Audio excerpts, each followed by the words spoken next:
42편 1절에서 5절 말씀 보겠습니다. 시편 42편 1절에서 5절까지의 말씀입니다.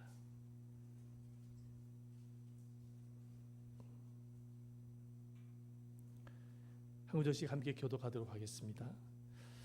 하나님이여, 사슴이 시냇물을 찾기에 갈급함 같이 내 영혼이 주를 찾기에 갈급하니이다.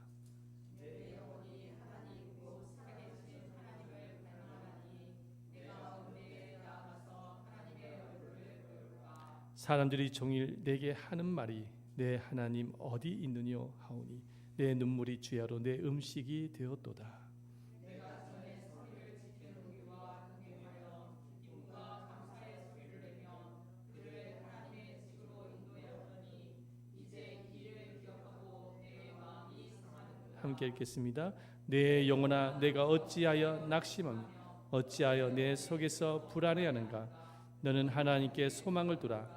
그가 나타나 도우심으로 말미암아 내가 여전히 찬송하리로다. 아멘. 주님의 사랑과 은혜가 말씀을 통해서 여러분들 모두에게 충만하게 임하시기를 축원드립니다.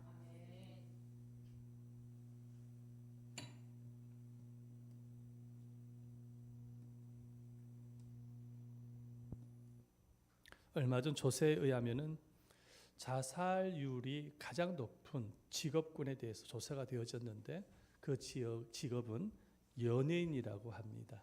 그래서 이유는 겉으로 볼 때는 화려하게 보이지만은 우울증을 앓고 있는 연예인들이 많다라는 것입니다.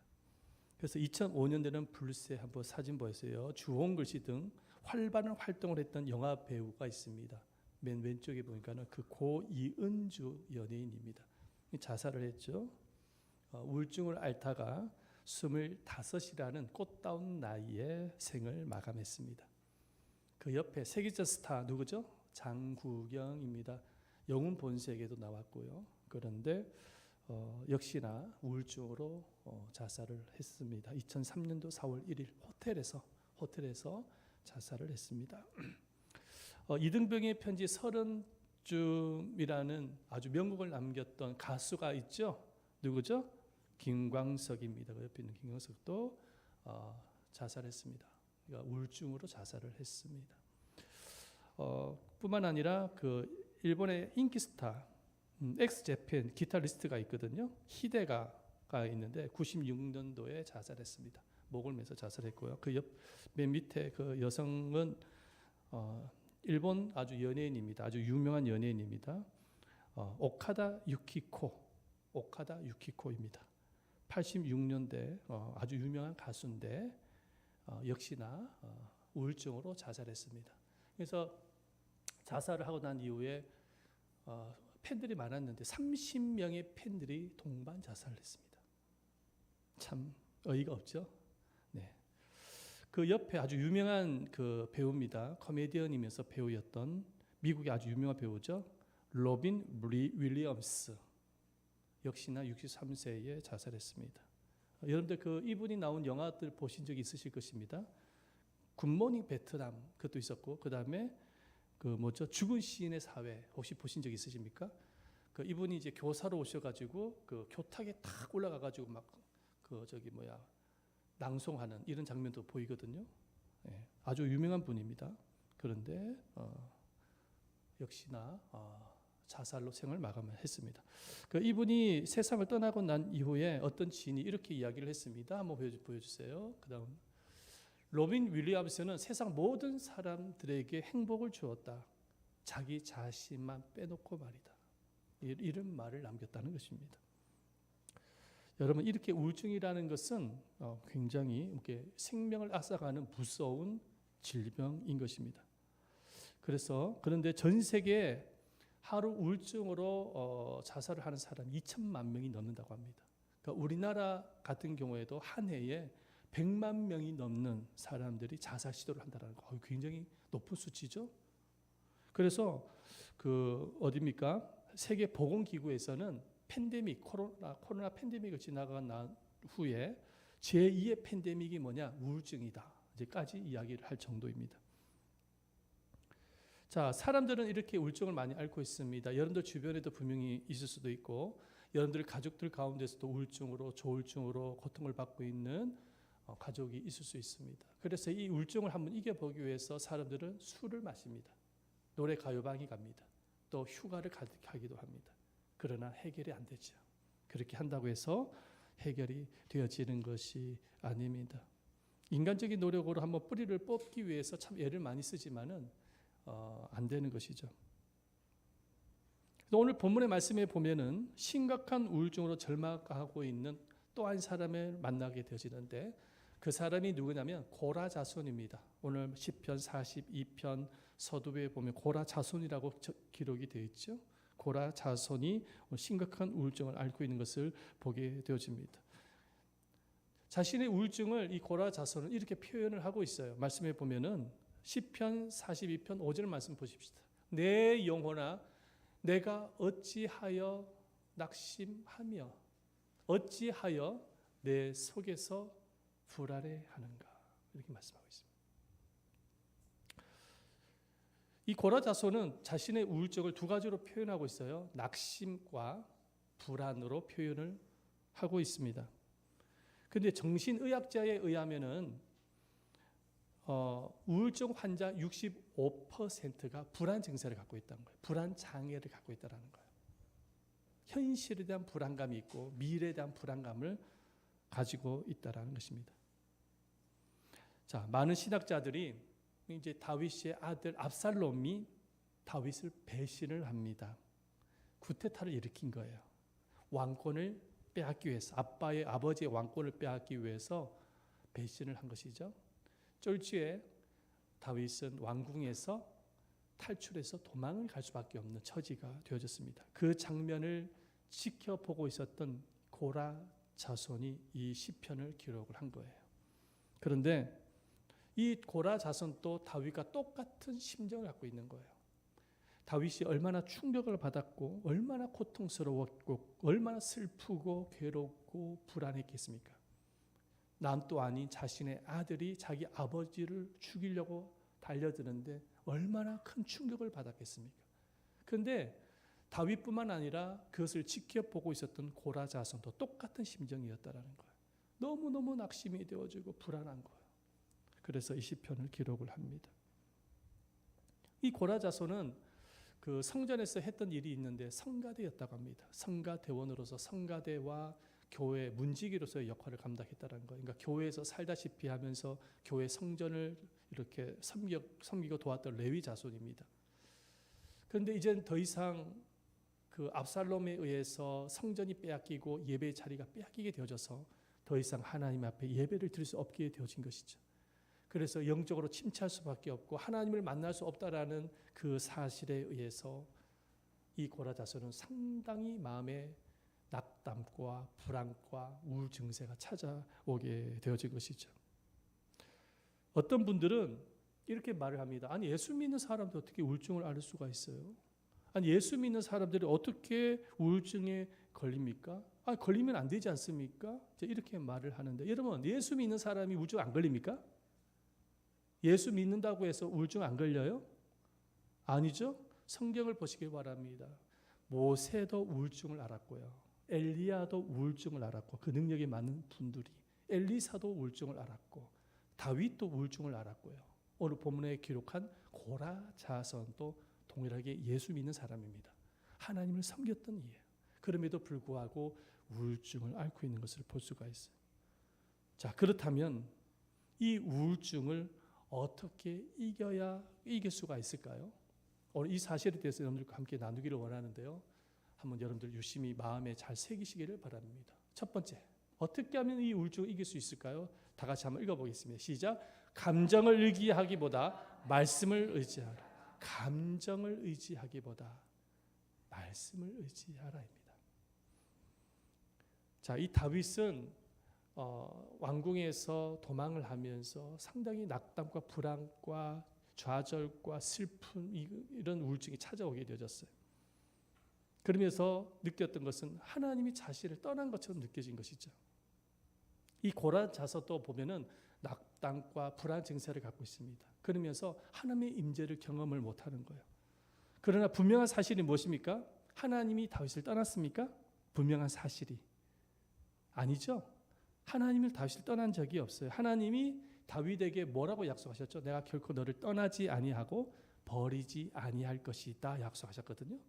그런데 다윗은 하나님을 떠나지 않으셨어요. 그런데 문제는 뭐냐면 내 마음속에, 내 감정 속에 이 낙담, 슬픈 감정, 이 불안한 감정에 집착하게 되어졌을 때 마치 하나님이 멀리 계시는 것처럼 느껴지는 거예요. 하나님이 내 곁을 떠난 것처럼 느껴지는 거. 심지어는 하나님의 임재를 경험하지 못할 수도 있는 거예요. 왜냐하면 너무 감정에 치우쳐 있기 때문에. 그런데 여러분, 하나님의 임재를 느낄 수도 있지만 느낄 수도 없는 것입니다.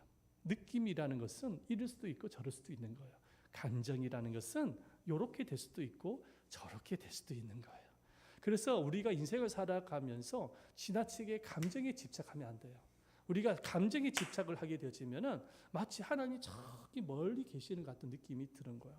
아니 하나님이 살아 계시는데, 하나님이 나와 함께 하시는데 왜 이런 문제가 생겼을까? 하나님이 내 곁을 떠나셨나? 나를 버리셨나? 이런 나쁜 생각들, 사단이 주는 생각을 가질 수가 있습니다. 그러나 결코 하나님은 말씀을 통해서 우리에게 분명히 말씀하셨습니다. 내가 결코 너를 떠나지 아니하고 버리지 아니할 것이다 약속하셨습니다. 오래전 화물차에 그 냉동고를 이렇게 해서 일을 했던 직원이 있었습니다.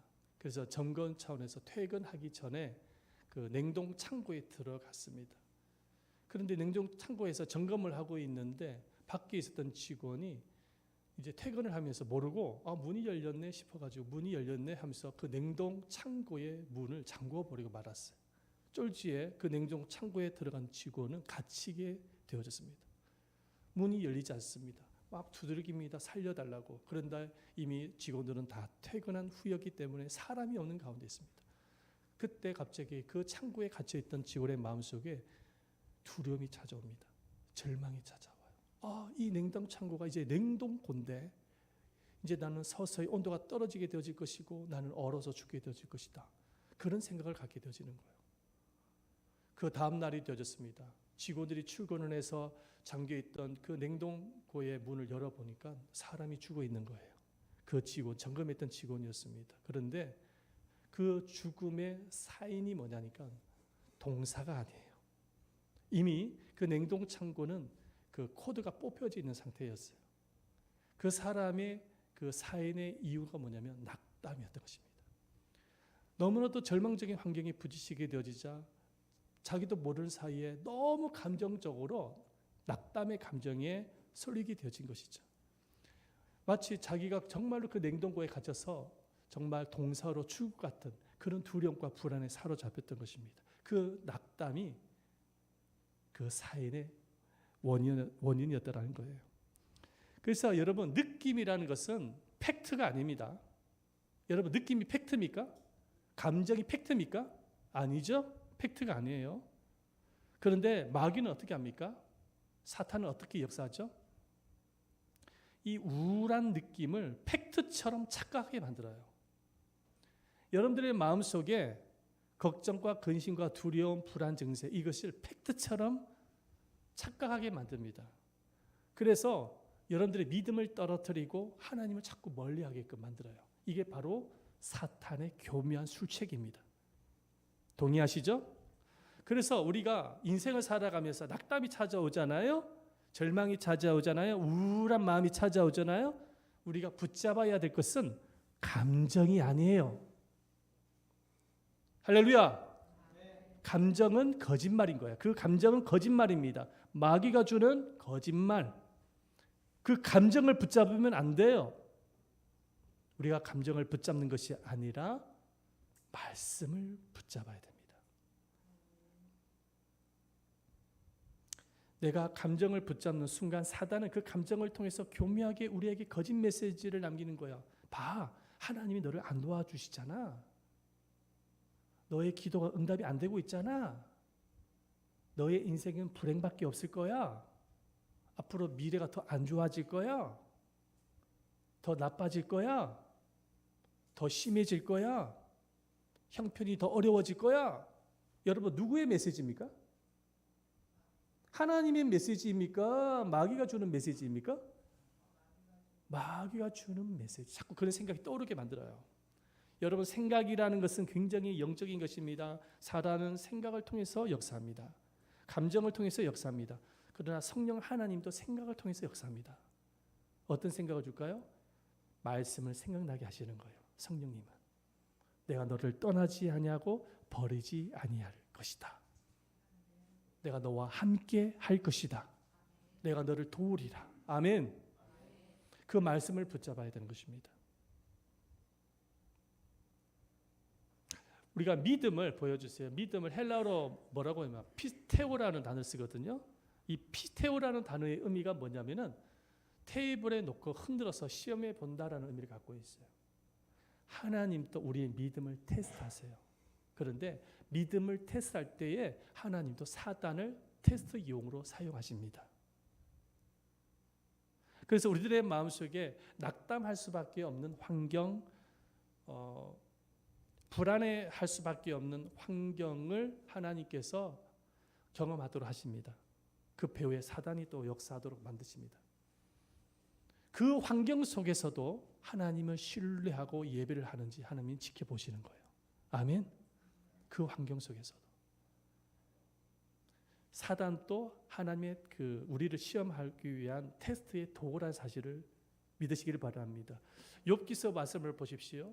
사단이 와서 시험하지 않습니까? 그런데 그 배후에 누가 계십니까? 하나님이 계신 거예요. 하나님의 주권 가운데 사단이 움직이는 것을 볼 수가 있어요. 하나님이 허락지 아니하시면 사단도 못 움직이는 거예요. 그래서 우리가 살다 보면은 여러 일들을 만나게 되어지는데 사단은 교묘하게 낙담, 실망감, 절망감, 고통, 괴로움, 분노 이런 것들을 통해서 우리 안에 들어오는 거예요. 그래서 이런 환경 속에서도 정말 하나님을 신뢰하는지 하나님은 우리를 테스트하신다는 거예요. 여러분 그런 가운데 있다고 할지라도 끝까지 하나님을 신뢰하는 영도 되시기를 축원드립니다. 하나님을 신뢰하면서 하나님 앞에 예배 자리에 나오셔야 돼요. 기도의 자리에 나오셔야 돼요. 그럴 때 하나님께서는 그 테스트를 통과가 되어졌을 때 하나님께서는 약속의 땅, 축복의 땅으로 인도하십니다. 할렐루야. 자, 두 번째, 우리의 우울증을 이길 수 있는 비결입니다. 두 번째입니다. 보여주세요. 우울한 감정을 주님께 쏟아내야 돼요. 쏟아내자. 한번 따라서 쏟아내자. 쏟아내야 됩니다. 자, 마귀가 가장 잘 사용하는 방법이 뭐냐면 우리 인생이 우울해질 때 옆에 있는 사람을 통해서 그 느낌을 부추기는 것입니다. 가장 가까이에 있는 사람을 통해서 이 우울한 감정을 부추겨요. 자, 오늘 말씀을 보세요. 시편 42편 3절 말씀 보십시다. 다 같이 한번 읽어볼까요? 시작. 사람들이 종일 내게 하는 말이 내 하나님이 어디 있느냐 하오니 내 눈물이 주야로 내 음식이 되었도다.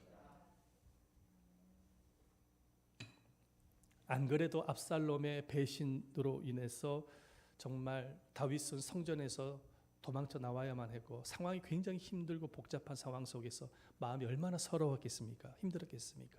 자, 그런데 보십시오. 주변에 있는 사람들이 더 난립니다. 주변에 있는 사람들이 아주 비아냥거리면서 말을 하죠. 하나님이 어디 있느냐? 상처에다가 소금을 뿌리는 일을 하는 거야 지금. 그러니까는 이 고라 자손도 눈물이 주야로 내 음식이 되어졌도다. 너무 상처가 되어지는 그 말 한마디 한마디가. 그런데 여기서 주변 사람들이 누구냐? 가장 가까이 있는 사람이에요. 멀리 있는 사람도 아니에요. 가족일 수도 있고 가장 가까운 친구일 수도 있고 동지일 수도 있고 가장 가까이 있는 사람이 그 짓을 하는 거예요. 멀리 있는 사람이 그 짓을 하는 게 아니에요.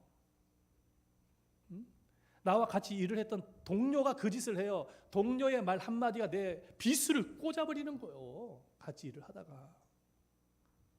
낙담을 시키는 거예요. 실망을 시키는 거예요. 그 마귀가 하는 짓이에요. 결국은 그 사람을 통해서. 하나님이 살아계시다면 왜 너는 이 모양 이 꼴이냐? 응? 너는 왜 이렇게 가난하냐? 왜 이렇게 빛을 보지 못하냐?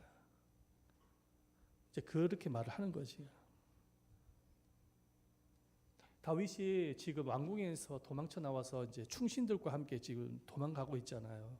그 장면을 지켜봤던 주변의 사람들이 다윗을 향해서 손가락질을 하면서 다윗을 욕하는 겁니다.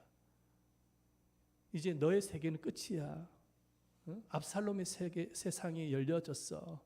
너의 세상 끝이야. 너는 망한 사람이야. 그러면서 손가락질 하는 것입니다. 엄청난 절망스러운 것이죠. 여러분, 사람이 하는 것 같지만은 그 배후에 마귀가 하는 짓입니다. 영적으로 보셔야 돼요. 사람이 하는 게 아니에요. 마귀가 그 사람을 통해서 여러분들의 마음에 비수를 꼽는 겁니다. 온갖 부정적인 소리를 여러분들의 생각 속에 집어넣는 거예요. 여러분들의 감정을 부추기는 겁니다. 그래서 더 낙담하게 만들고 더 불안하게 만들고 더 고통스럽게 만드는 거예요. 더 아프게. 여러분들의 마음속에 분노를 자극해요. 억울한 마음을 자극해요. 더 짜증나게 만들어. 자, 그런 마음을 어떻게 해야 될까? 마귀가 사람을 통해서 부추겨서 여러분들의 마음속에 그 나쁜 감정을 일으키는데 그 감정을 어떻게 해결해야 될까? 가만히 내버려 둘까요? 가만히 내버려 두면 될까요? 아니요. 쏟아내야 됩니다. 누구한테? 하나님께 쏟아내야 됩니다. 화가 나면 화난다고 하나님께 쏟아내셔야 됩니다. 짜증나면 짜증난다고 쏟아내셔야 되고, 속상하면 속상하다고 쏟아내셔야 되고, 답답하면 답답하다고 쏟아내셔야 됩니다. 하나님께 하지 않으면 어디에 쏟아내실 거예요? 사람 앞에 쏟아내실 거예요? 여러분, 사람에게 여러분들의 감정을 쏟아내는 그 순간에 마귀의 계략에 넘어가는 거예요. 그 사람이 여러분들의 그 감정을 이해하실 것 같아요? 이해할 것 같습니까? 죄인입니다. 다 죄성을 갖고 있어요. 마귀의 계략에 넘어가는 것입니다.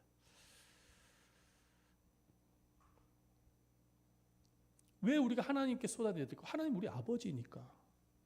여러분들이 어렸을 때 부모님 다 계셨잖아요. 여러분들이 고통스러울 때 누구한테 가져옵니까? 부모님께 가져오지 않습니까? 일러 바치지 않습니까? 그죠? 그와 똑같은 것이죠. 하나님이 나의 아버지가 되시니까 쏟아내는 거예요. 하나님께 쏟아내야 돼요. 이 마귀의 전략이 뭐냐면 우리들의 마음에 감정을 부추겨가지고 분노하게 만드는 거예요.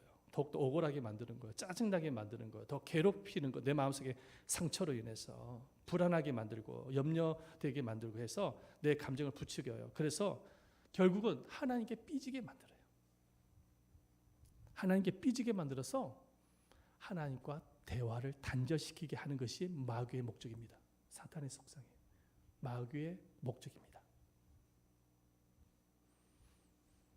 많은 크리스찬들 중에 낙심해서 교회 안 나온 크리스찬들 많죠? 그 사람들한테 물어보세요.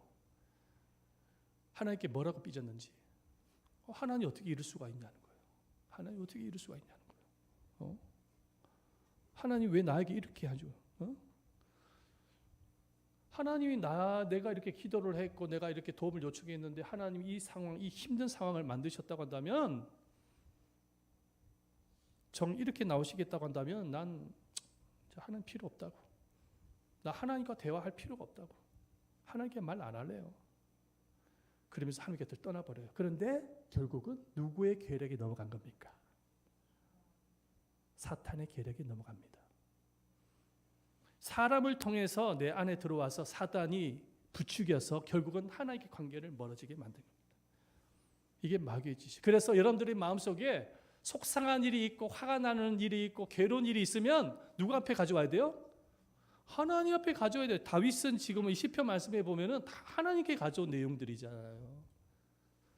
하나님께 가져가서 솔직하게 다 풀어놓으셔요.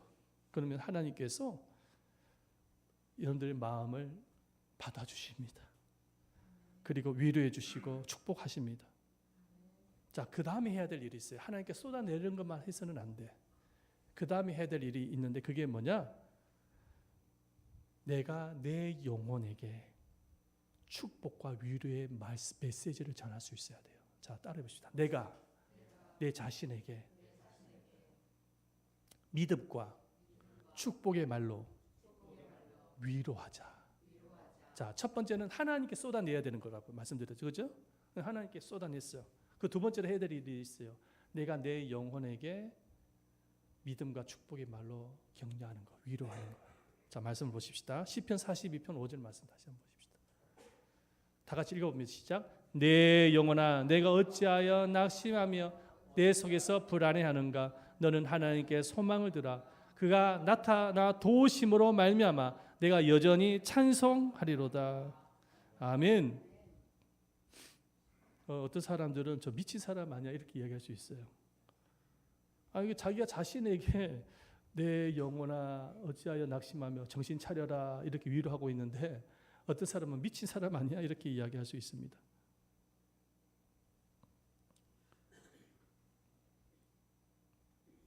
그러나 결코 그렇지가 않아요. 여러분, 우리들의 마음 속에 있는 것이 말을 통해서 나오잖아요. 맞죠? 그죠? 내 마음 속에 억울한 마음이 있으면 나도 모르게 내 입을 통해서 그 사람에게 억울한 말이 나올 수도 있고, 내 마음의 감정에 좋은 마음이 있으면은 나도 모르게 내 입을 통해서 나올 수 있잖아요. 그죠? 근데 반대로 내가 내 입술을 통해서 말한 것이 내 영혼에 엄청난 영향을 줍니다.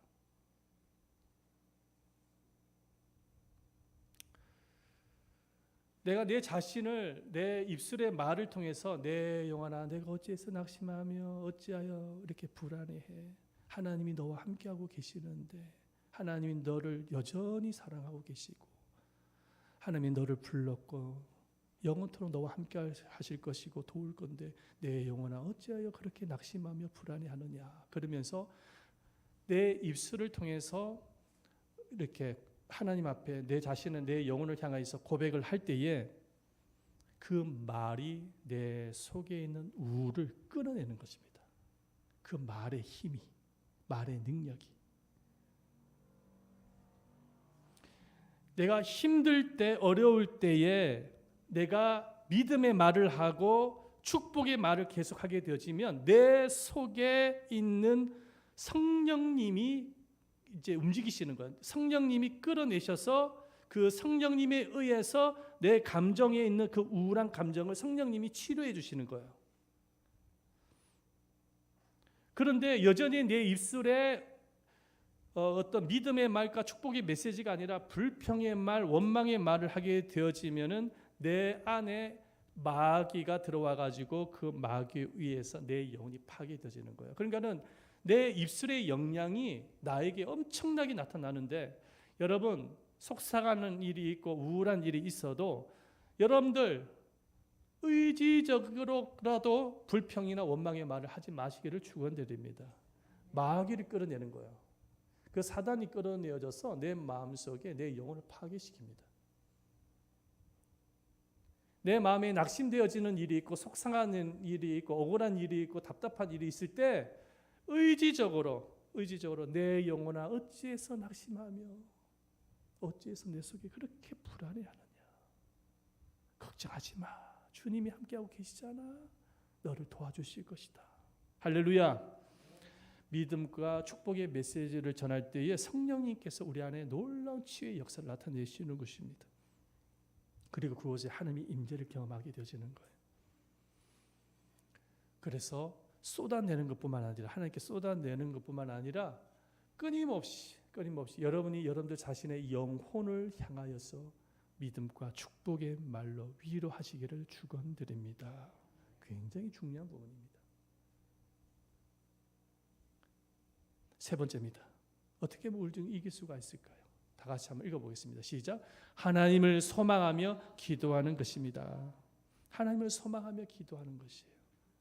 자, 5절 말씀에 보니까 내 영혼아 내가 어찌하여 낙심하며 어찌하여 내 속에 불안하는가? 너는 어디에 소망을 두라? 하나님께 소망을 두라. 그가 나타나 도우심으로 말미암아 내가 여전히 찬송하리로다. 이렇게 말씀하고 있죠. 그죠? 자, 그런데 이런 성도들이 계세요. 기도는 하는데 기대를 안 하는 성도가 있어요. 자, 기도는 해. 근데 기대를 안 해. 기도는 실컷 해. 그런데 생각 속에는 소망이 없어. 기도 끝. 이제 하나님이 들어주실까? 현실은 굉장히 힘든 상황인데, 어려운데 과연 될까? 여러분, 기도는 하는데 기대를 하지 아니하면 어떤 현상이 일어날까요? 여전히 내 마음속에는 낙담과 절망 가운데 있는 겁니다. 왜? 기대를 하지 않기 때문에. 그리고 또 한 가지가 있어요. 뭐냐? 소망이 없이 기도를 하면 기도하기가 싫어져. 여러분, 소망이 없는데 소망이 없이 기도를 하는데 기도하고 싶은 마음이 들겠어요? 아니잖아요. 그래서 우리가 기도를 하는데 기도를 하는 것도 중요하지만 기대하는 소망의 마음 굉장히 중요합니다. 자, 말씀 보십시다. 잠언서 13장 12절 말씀이죠. 시작. 소망이 더디 이루어지면 그것이 마음을 상하게 하거니와 소원이 이루어지는 것은 곧 생명 남으니라. 아멘. 말씀에 보면 이렇게 기록되어 있죠. 소망이 더디 이루어지면 마음을 상하게 한대. 그러니까 이게 뭐냐면은 여러분들이 기도를 하는데 기도를 하지 않고 하면은 여전히 마음에 뭡니까? 낙담과 그 절망의 마음의 상처에서 벗어나지를 못하는 것입니다. 여전히 힘든 거예요. 하나님 앞에 기도를 했으면 소망을 가져야 돼요. 이제 하나님이 들어주실 것이다. 아니, 지금 당장 소망이 이루어지지 않아도 하나님은 언젠가는 들어주실 것이다. 할렐루야. 언젠가는 들어주실 것이다. 그래서 아브라함은 자식이 없어서 기도했지만 25년 동안 인내하면서 기도를 한 끝에 하나님 응답을 받았어요. 할렐루야. 다윗도 왕궁에서 쫓겨났잖아요. 도망갔잖아요. 그렇죠? 그런데 포기하지 않고 하나님 앞에 기도했을 때에 하나님이 역사하시는데 결국은 압살롬을 물리치시고 후계자를 누구를 두게끔 하나님 인도하셨습니까? 솔로몬을 두도록 인도하셨습니다. 그 절망적인 상황 속에서 우리 인간의 눈으로 볼 때는 불완전하고 절망적인 상황으로 보일지 모르겠지만 하나님이 보실 때는 때가 있고 별것 아닙니다. 여러분들이 기도를 하면 언젠가 하나님이 들어주실 것입니다. 문제는 내가 소망이 없기 때문에 기대를 하지 않고 너무나도 낙심을 자주 하기 때문에 여러분 그 상처에서 벗어나지 못하기 때문에 문제가 생기는 것입니다. 그 우울증에서 벗어나지 못하기 때문에 문제가 있는 거예요. 기도를 했다고 한다면 기대를 할 수 있어야 돼요. 소망이 있어야 되는 것입니다. 소망 가운데에 기도하면서 기다릴 때에 여러분 축복의 문이 열리게 된다는 사실을 믿으시기를 바랍니다. 그래서 끝까지 기도하는 거야. 끝까지 믿음으로 될 때까지 우물을 파도 끝까지 물이 나올 때까지 파는 것처럼 끝까지 기도하는 거예요. 소망으로 기도하는 거예요. 마지막입니다. 네 번째입니다. 다 같이 읽어보겠습니다. 시작. 교회 공동체에 접속하는 것입니다. 굉장히 중요한 부분입니다. 자, 이 우울증의 마음들, 낙담의 마음을 어떻게 해결할 수가 있느냐? 그래서 하나님이 저와 여러분들을 교회로 불러주신 것입니다. 아멘. 우리가 컴퓨터를 키도라도 굉장히 중요한 게 있어요. 컴퓨터가 나오게 하려면 어떻게 됩니까? 접속을 해야 되지 않습니까? 부팅을 해야 되죠. 로그인 해야 되잖아요. 그죠? 그렇게 해야 컴퓨터가 나오잖아요. 마찬가지인 것입니다. 우리가 이 우울증의 마음, 낙담의 마음을 해결하기 위해서 하나님이 교회로 모이게 하신 이유가 있어요. 뭐냐? 같이 기도 부탁도 좀 하고, 아멘. 서로 기도 부탁도 좀, 커피도 좀 같이 마시면서 대화도 좀 나누고, 밥을 먹으면서 대화도 좀 나누고, 말씀을 중심으로 교제도 하면서 끊임없이 교회와 접속할 수 있어야 돼요. 그래야 마귀가 우리를 넘어뜨리지를 못하는 것입니다. 아픈 사람이 있으면 내가 아프지만 그 아픈 사람 돕기도 하고, 가난하고 힘든 사람이 있으면 나도 가난하지만 그 사람 도와가면서 우리가 교회에서 끊임없이 접속을 해 나갈 때에 여러분 마음속에 있는 사단이 추구하고자 하는 그 우울증을 하나님이 해결해 주신다는 사실을 믿으시기를 바랍니다. 어떤 어머니가 폐암 말기를 앓게 되어졌어요.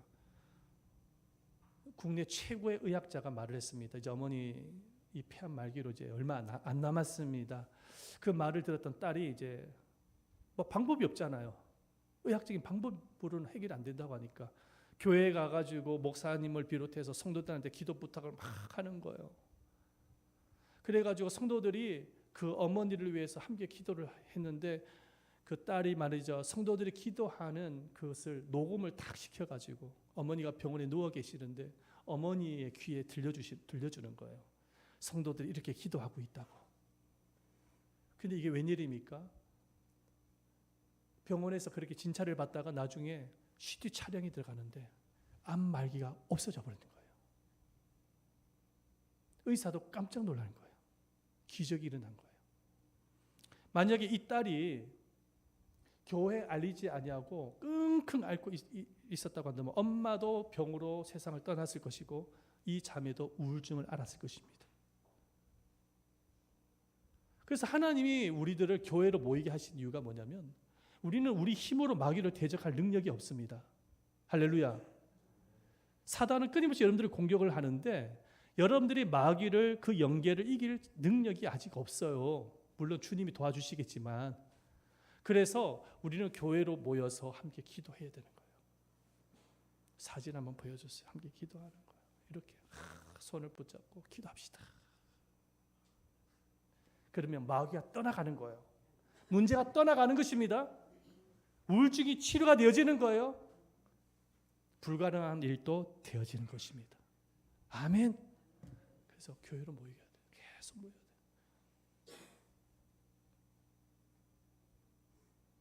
우리 예담 제자교회는 막 크지 않기 때문에 아담하기 때문에 저렇게 기도하기가 너무나도 좋은 그런 환경입니다. 할렐루야.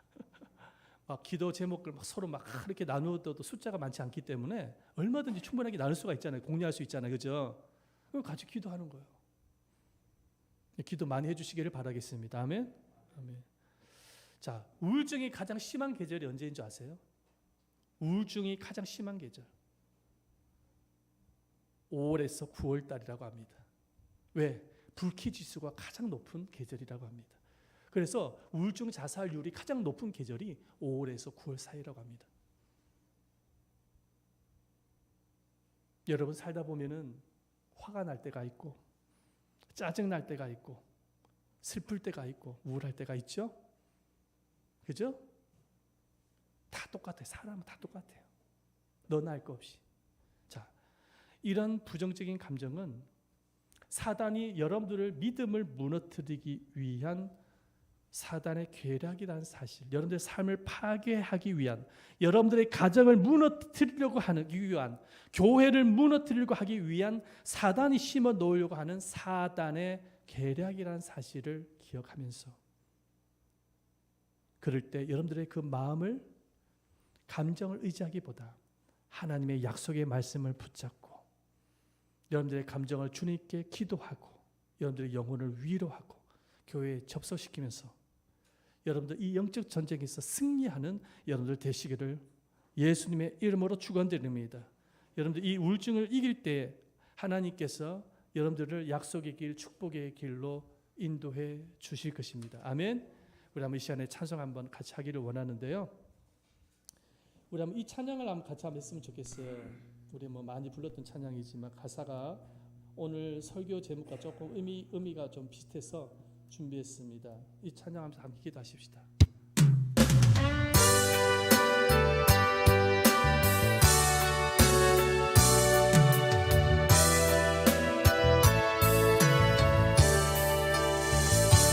세상 일에 실패해서도